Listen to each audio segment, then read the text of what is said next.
Hello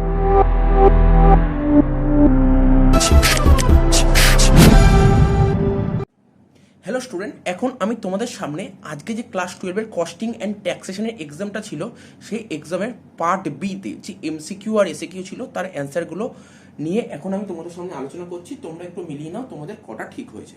ঠিক আছে, প্রথম কোশ্চেনটা দেখতে পাচ্ছ 1-এর 1, taxable income from a self occupied house, ঠিক আছে, under income tax act 1961 can be, correct answer হবে, ঠিক আছে, বলছে taxable income from a self occupied house property. এর অ্যান্সারটা তোমার নীলও বেরোতে পারে আবার নেগেটিভও বেরোতে পারে, তাহলে দুটোই ঠিক, নেগেটিভও হতে পারে আবার নীলও হতে পারে, তাহলে কারেক্ট অ্যান্সার হবে আইদার এ অর সি, দুটোর মধ্যে যে কোনো একটা হতে পারে। 2 নম্বর পয়েন্ট বলেছে deduction under section 24B while calculating income from a let out house will be, বলছে আমরা তো হাউস প্রপার্টি করেছি, সেখানে ইন্টারেস্ট অন লোন কত নম্বর ধারায় আসতো, আন্ডার সেকশন 24Bতে। তো 24Bতে নিয়ম কি ছিল, লেট আউট বাড়ির ক্ষেত্রে ইন্টারেস্ট অন লোনের কোনো লিমিট ছিল না, তাই কারেক্ট অ্যান্সার হবে D, there is no limit. Next বলেছে if the net annual value of a let out house 80,000 টাকা, ঠিক আছে, 80,000 টাকা বলেছে ন্যাভ লেট আউট বাড়ি, then taxable income from house property কত হবে।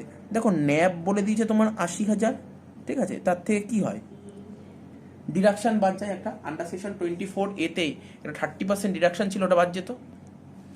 ন্যাব বলে দিয়েছে কোশ্চেনে 80,000 টাকা, ঠিক আছে, তার থেকে কি করতো 24A-তে মানে ডিডাকশন ছিল, আন্ডার সেকশন 24 30% ডিডাকশন পেতাম এখান থেকে, 80,000 30% করলে কত হয় 24,000, তাহলে 80 থেকে 24 বাদ দিলে কত হবে 56,000 টাকা, ইন্টারেস্ট অন লোন নেই, তাই কারেক্ট অ্যান্সার হবে বি, ঠিক আছে, 56,000।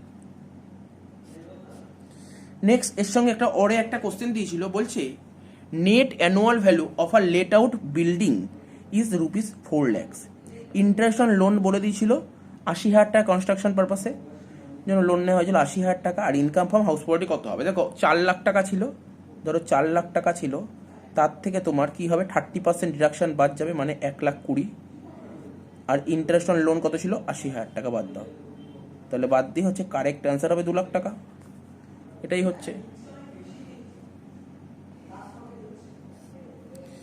নেক্সট বলেছে Shri Arun Roy is the owner of a self occupied house, he took a loan for repair of his house, maximum amount of deduction under section 24B while calculating income from house property will be. আমরা শিখেছিলাম house প্রপার্টির rule, বারবার বলেছিলাম repair পারপাসে যদি loan নেওয়া হয় তাহলে সেলফ অকুপাইড বাড়ির ক্ষেত্রে ম্যাক্সিমাম 30,000 টাকা ছাড় পাওয়া যাবে, কারেক্ট অ্যান্সার ছিল বি, ঠিক আছে। তো 5 নম্বর কি বলছে, which of the following shall be allowed as deduction in case of one self occupied house property whose annual value is nil, ঠিক আছে, বলছে which of the following shall be allowed, কোনটা অ্যালাউ করবে ডিডাকশন হিসেবে, কোনটাকে allow করবে self occupied বাড়ির ক্ষেত্রে, সেলফ অকুপাইড বাড়ির ক্ষেত্রে ডিডাকশন বলতে শুধুমাত্র ইন্টারেস্ট অন লোনই পাওয়া যায়, সেটাই অ্যালাউ করবে। তো ডি নম্বর পয়েন্ট ছিল interest on money borrowed for construction of the house, ঠিক আছে, তো কারেক্ট অ্যান্সার এটা, টুকে নাও। 5 নম্বর বলেছে কি Shri Raja Mitra is the owner of 2 house properties, the first house is let out and second house is self occupied, if the taxable income of the first house 50,000 and that second house minus 70,000, taxable income কত হয়, প্রথম বাড়ি থেকে 50,000 টাকা income হয়েছে, দ্বিতীয় বাড়ি থেকে 70,000 টাকা লস হয়েছে, তাহলে নেট ইনকাম কত হবে স্যার -20,000, কারেক্ট অ্যান্সার ডি -20,000। 7 নম্বর বলেছে if the municipal value of a let out house is ₹1 lakh, fair rent 1,20,000, standard rent 1,10,000, ঠিক আছে, then reasonable expected rent of the house কত হবে, 1,10,000 করেছি। দেখো আমরা কি জানতাম মিউনিসিপাল ভ্যালু আর fair rent whichever is higher, 1 lakh আর 1,20,000 মধ্যে বড় কোনটা 1,20,000, আর স্ট্যান্ডার্ড রেন্টের মধ্যে কম্পেয়ার করো ছোট কোনটা 1,10,000, তো এটা হবে কারেক্ট অ্যান্সার। 8 নম্বর কি বলেছে taxable income of a let out house is ₹70,000, if no loan is taken for construction of the house, then net annual value of the house কত হবে। কোশ্চেনটা ভালো করে বুঝতে হবে কি বলতে, যে ট্যাক্সেবল ইনকাম আমরা যে হাউস প্রপার্টি বের করতাম না, নেট একদম লাস্টেরটা বলে দিচ্ছি, ইনকাম ফ্রম হাউস প্রপার্টি ছোট করে লিখছি, ইনকাম ফ্রম হাউস প্রপার্টি তোমার 70,000 টাকা বলে দিয়েছে, তোমাকে বের করতে বলেছে ন্যাভ, ন্যাভ বের করতে বলেছে। আমরা কি জানতাম, দেখো এখানে ছোট করে লিখছি, ন্যাভ থেকে ন্যাপ থেকে যদি 30% ডিডাকশান বাদ দিই, ঠিক আছে, ন্যাপ থেকে যদি 30% ডিডাকশান বাদ দিই তাহলেই হবে আমার ইনকাম ফ্রম হাউস প্রপার্টি, কেন ইন্টারেস্ট অন লোন নেই, ঠিক আছে। তার মানে সাপোজ ন্যাপ 100, ডিডাকশান 30% 30, তাহলে এটা কত 70, তাহলে ইনকাম ফ্রম হাউস প্রপার্টি 70, আর এখানে কত হয় 70,000, তাহলে বলতে পারি না 70,000 70-এর সমান, তাহলে 100-র সমান কত 1 লাখ। এটা হচ্ছে কারেক্ট অ্যান্সার, ঠিক আছে। তো এটা নর্মাল অঙ্ক দিয়েছে, কিচ্ছু না, বেস ক্লিয়ার থাকলে এটা পারা যাবে। তাহলে কারেক্ট অ্যান্সার কত 9 লাখ। নেক্সট বলেছি to become long term capital asset the period of holding of any house property immediately before transfer would be, correct answer হবে more than 36 month, more than 36 month. বলেছে to become long term capital asset the period of holding of any house property. Actually house প্রপার্টির মেয়াদ কত জানো? House প্রপার্টির মেয়াদ হচ্ছে 24 মাস। তিনটে হাউস প্রপার্টি এখন ক্যাপিটাল গেইন তিনটে রুল করেছে, একটা 1 ইয়ার, 2 ইয়ার, 3 ইয়ার, ঠিক আছে। হাউস প্রপার্টি যদি 2 বছরের বেশি তুমি নিজের অধীনে রাখো তাহলে সেটা হবে লং টার্ম ক্যাপিটাল অ্যাসেট, কিন্তু এখানে 24 মাসের কোনো অপশান ছিল না, ঠিক আছে, 2 মাসের বেশি রাখতে হবে। এটা মোর দেন 36 মান্থ লেখাচ্ছে, আমার মনে হয় 36 মান্থ লেখাটা, ঠিক আছে, বেশি কারেক্ট, বেশি কারেক্ট, 36 মান্থ লেখাটা বেশি কারেক্ট। কেননা নতুন যে নিয়ম হয়েছে, রিসেন্ট যে নিয়ম চালু হয়েছে ক্যাপিটাল গেনে, সেখানে কি বলেছে? বলছে রেসিডেন্সিয়াল হাউস যদি তুমি 24 মাসের বেশি তোমার কাছে হোল্ড করে রাখো তাহলে লং টার্ম ক্যাপিটাল অ্যাসেট। এখানে অপশন দিয়েছিল 36 month, more than 36 month, more দেন 12 মান্থ, 12 মান্থ, ঠিক আছে। তো এই কোশ্চেনে ডাউট আছে, কেউ 36 মাসও লিখবে, কেউ 36 মাস বেশিও লিখতে পারে, কিন্তু নিয়ম হচ্ছে 24 মাসের বেশি হলেই। যদি এখানে 25 মাস থাকতো না, আমি বলে দিতাম লং টার্ম, ঠিক আছে। তো এখানে 36 মাসটা লিখতে পারো। এবার দেখা যাক টিচাররা কি রাইট করবে, মোর দ্যান 36 মান্থ নাকি 36 মান্থ। নেক্সট কোশ্চেন বলেছে which of the following assets is not a capital asset under the income tax act 1961। তো বলছে এখানে অনেকগুলো ক্যাপিটাল অ্যাসেট ছিল, কোনটা কোনটা ক্যাপিটাল অ্যাসেট নয়? কারেক্ট অ্যান্সার হবে স্টক ইন ট্রেড অফ বিজনেসের স্টক ইন ট্রেড, এটা ক্যাপিটাল অ্যাসেট নয়। 11 নম্বর বলেছে which of the following is not treated transfer under the income tax act 1961, কোনটা হস্তান্তরের মধ্যে পড়ে না? গিফট হস্তান্তরের মধ্যে পড়ে না, ডি অপশনটা হবে। তো যে under the income tax act 1961 capital gain arises from the transfer of which of the following assets, ঠিক আছে। তো বলছে under the income tax act 1961 capital gain arises from the transfer of which of the following, কোন অ্যাসেটগুলো বেচলে তোমার capital gain arise হবে? যে কোনো capital asset বেচলে ক্যাপিটাল গেন অ্যারাইজ হবে, বি নম্বর অপশনটা হবে। এর সাথে অরে দিয়েছিল which of the following assets will be treated as long term capital asset if the assets is sold after 41 month from the date of purchase, ঠিক আছে। দেখো আমরা 1 বছর 2 বছর 3 বছর নিয়ম বললাম, লিস্টেড কোম্পানির শেয়ার যদি 1 বছর পরে বেচি লং টার্ম, আনলিস্টেড কোম্পানির শেয়ার যদি আমরা 2 বছর পরে বেচি লং টার্ম ক্যাপিটাল অ্যাসেট। এবার যদি ডিবেঞ্চারের কথা বলি, ডিবেঞ্চার লিস্টেড কোম্পানির ডিবেঞ্চারের মেয়াদ 1 বছর, আনলিস্টেড কোম্পানির ডিবেঞ্চারের মেয়াদ 3 বছর, ঠিক আছে। তো তারপর যে রেসিডেন্সিয়াল হাউস এর মেয়াদ 2 বছর, তার মানে 3টে অপশনই তো রাইট, এখানে 3টে অপশনই রাইট, তাহলে কারেক্ট অ্যান্সার হবে all of this. Next objectives of time booking is, ঠিক আছে, কারেক্ট অ্যান্সার কি হবে? টাইম বুকিংয়ের উদ্দেশ্য কি? Evaluate performance of worker, correct. Determination of idle time, correct. Proper utilisation of time, correct. তাহলে কারেক্ট অ্যান্সার হবে ডি। নেক্সট বলেছে if the workers work more than the time allowed is called, বলছে worker যদি কাজটা করে যত time allow করেছে তার চেয়েও যদি বেশি কাজ করে তাকে ওভার টাইম বলবে। নেক্সট বলেছে features of a good wage payment system is, কি হবে? এই পয়েন্ট হবে, অ্যাক্সিবিলিটি পয়েন্টটা হবে, ফ্লেক্সিবিলিটি হবে, সিম্পলিসিটি হবে, তাহলে correct answer all of this.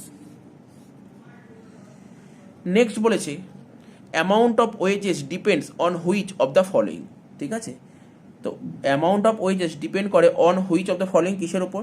বলছে কোয়ান্টিটি অফ ওয়ার্ক, ঠিক আছে, টাইম অফ ওয়ার্ক, দুটোই ঠিক, তাহলে কারেক্ট অ্যান্সার হবে both A and B. Next বলেছে entry and exit time of the worker. বলেছে entry and exit time of the workers to and from the factory is known as, correct answer হবে time keeping.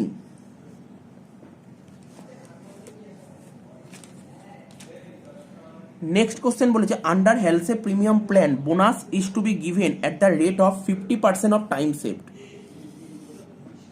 Next বলেছে rate of wages per hour 80, standard production is 4 units per hour, if a worker produces 50 units in a day his total wages under straight piece rate will be, correct answer হবে 1000, correct answer হবে 1000।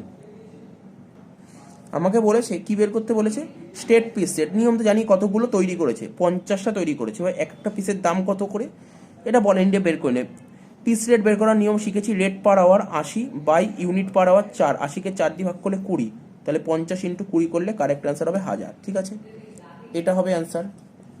এর সাথে অরে দিয়েছিল basic piece rate for a work is ₹20 per unit in a week. If a worker gets wages at ₹22 per unit, then his efficiency under merit multiple piece rate system will be, correct answer হবে more than, দেখো না normal ভাবো, normal rate ছিল 20 টাকা করে, ঠিক আছে, particular ওয়ার্কারকে 22 টাকা দেবে, তাহলে কত টাকা বেশি দেবে, 2 টাকা বেশি, মানে কত পার্সেন্ট বেশি দিচ্ছে, 110% ওকে বেশি দিচ্ছে, 110%, অর্থাৎ নর্মাল যা রেট ছিল তার থেকে 110% বেশি দেবে। মেরিকের নিয়ম কি বলেছিল, 83% হলে নর্মাল রেট, 83 থেকে 100% হলে তাহলে 10% এক্সট্রা দেবে, তাহলে এটা হবে অ্যান্সারটা, more than 83% up to 100%,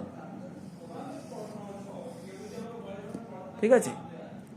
next question বলেছে time as per time keeping is 48 hours, time as per time booking is 44 hours, if hourly rate of wages 50, তাহলে then wages paid for ideal time কত হবে, দেখো না 48 ঘন্টা টাইমের মধ্যে ও 44 ঘন্টা টাইম কিপিং ছিল 48 আর বুকিং ছিল 44, ঠিক আছে। তো আমরা আইডিয়াল টাইম বের করার ফর্মুলা কি জানি, কিপিং মাইনাস বুকিং, কিপিং ছিল 48, বুকিং ছিল 44, তাহলে আইডিয়াল টাইম 4 ঘন্টা, 1 ঘন্টায় 50 টাকা হলে 4 ঘন্টা 200 টাকা হবে, এটা হবে কারেক্ট অ্যান্সার। এবার বলছে time allowed to do a job is 100 hours, if the job is completed if a worker in 80 hours, then the efficiency of worker, তো ওয়ার্কারদের এফিসিয়েন্সি বের করার ফর্মুলা দুটো শিখেছিলাম, একটা টাইমের বেসিসে আর একটা প্রোডাকশনের বেসিসে। টাইমের বেসিসে কি হয়, time allowed by time taken into 100, time allowed 100 আর টাইম টেকেন হচ্ছে 80, তাহলে করে দেখো না তুমি 100 বাই 80 ইন্টু 100 করলে এটাই হচ্ছে 125% হচ্ছে। Next the rate of wages per hour of a worker is ₹50, time saved বলে দিয়েছে কত 12 ঘন্টা, under Halsey premium plan bonus কত হবে, হেলসেতে বোনাসের নিয়ম কি জানতাম, 50/100 ইন্টু টিএস ইন্টু রেট, 50/100 মানে 1/2, টাইম সেভড কত, টাইম সেভ বলেছে 12 আর রেট কত 50 করে, তাহলে 600 হাফ 300 হচ্ছে, ঠিক আছে।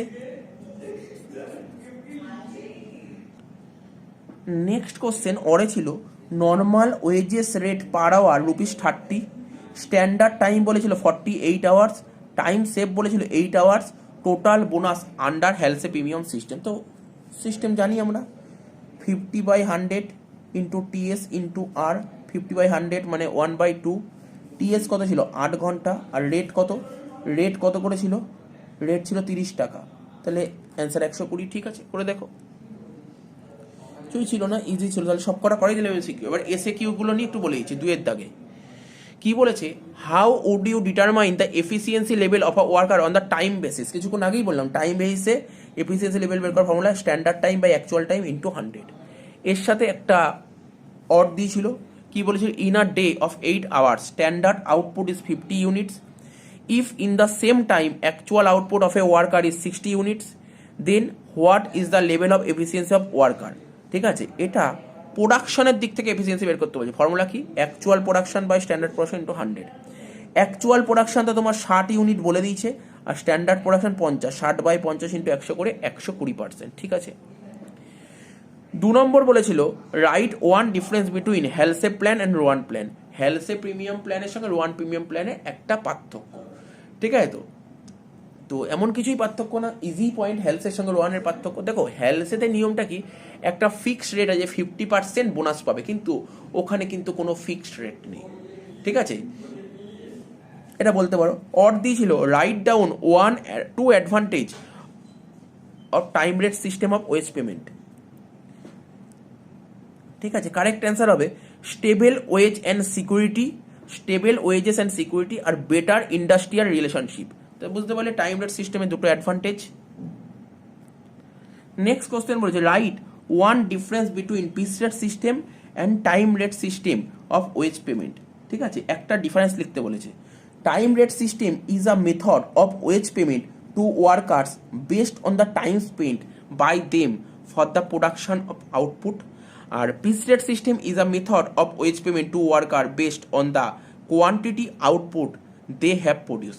একদম ইজি। টাইম রেট সিস্টেম কি হয়, মানে ওয়ার্কারদের টাইমের বেসিসে কাজ করার ওপর, আর পিস রেট সিস্টেমটা কি, কতটা ইউনিট প্রডিউস করছে তার ওপর। টাইম রেট মানে কতটা টাইম কাজ করছে, আর ইউনিট বেস মানে প্রোডাকশন, পিস রেট বললে, পিস রেট সিস্টেম বলে কতটা ইউনিট ওরা প্রোডাকশন করছে। অরে এসেছিল হোয়াট ইজ ডাইরেক্ট ওয়েজেস, ঠিক আছে। 4 নম্বর কোশ্চেনটা বলেছে what are the condition for availing deduction of municipal tax while computing income from let out house. তো লেট আউট হাউস প্রপার্টি যখন করতাম তখন তখন মিউনিসিপ্যাল ট্যাক্স ডিডাকশন পেতাম। এর কন্ডিশন কি, দুটো condition, it must be paid by the owner, এটা ওনারকেই পে করতে হবে। If it is paid by the tenant then it is not deductible. 2 নম্বর পয়েন্ট কি ছিল, it is fully deductible in the year in which it is paid, that if it is due then it is not deductible. এই দুটো condition বলেছে। Next বলেছে net annual value of let out house is rupees 60,000। Municipal tax pay করেছে 5,000 টাকা, বলছে what is the gross annual value. আমাকে ন্যাব বলে দিয়েছে, মিউনিসিপ্যাল ট্যাক্স গ্রস বের করতে হবে, তাহলে গ্রস বের করার নিয়ম, ন্যাবের সঙ্গে মিউনিসিপ্যাল ট্যাক্স যোগ করলেই ন্যাব বেরিয়ে যাবে, তাই না। ন্যাবের সাথে মিউনিসিপ্যাল ট্যাক্স যোগ করলে গ্যাপ বেরিয়ে যাবে, 60 + 5 65।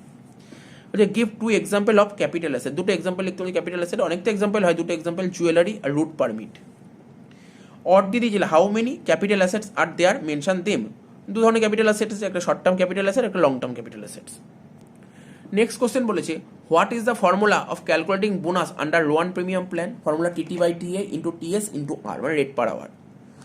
Next a worker worked for 50 hours, his basic wages rupees 4,800, bonus 1,200, what is the effective rate of wages per hour. আমরা এফেক্টিভ রেট বের করার ফর্মুলা কি জানি, total wages by time taken, total wages by time taken, total wages 4,800 আর 1,200 মিলালে total wages by time taken 50 ভাগ করলে হচ্ছে 120 টাকা। বলছে what is the relation among the time keeping, time booking and ideal time. রিলেশনটা কি আছে, টাইম কিপিং এর সঙ্গে আইডিয়াল টাইম যোগ করলে, বুকিং এর সঙ্গে আইডিয়াল টাইম যোগ করলে কিপিং, বুকিং এর সঙ্গে আইডিয়াল টাইম যোগ করলে কিপিং। তো বলছে what is fair rent, fair rent refers to the rent derive from similar type of property on the same locality or nearby similar locality fetch. অর দিয়ে দিয়েছিল what is standard rent, standard rent refers to the rent fixed under the rent control act. Next বলেছে what is the amount of standard tax under 24A of income tax act 1961, 30% of NAV, net annual value 30%। ওরে একটা question দিয়েছিল what do you mean by annual value of a house property under income tax act 1961। তো ঠিক আছে, এটা লিখে দিতে পারবে, কোনো সমস্যা ছিল না। নেক্সট কোশ্চেন বলেছে, last question, define long term capital gain. আরে লং টার্ম ক্যাপিটাল অ্যাসেট বেচে যে গেনটা হয় তাকেই তো লং টার্ম ক্যাপিটাল গেন বলে। ঠিক আছে, এই ছিল MCQ আর SAQ কোশ্চেন। তোমরা অবশ্যই কমেন্ট করে বলো তোমাদের MCQ 24টার মধ্যে করা ঠিক আছে, ঠিক আছে।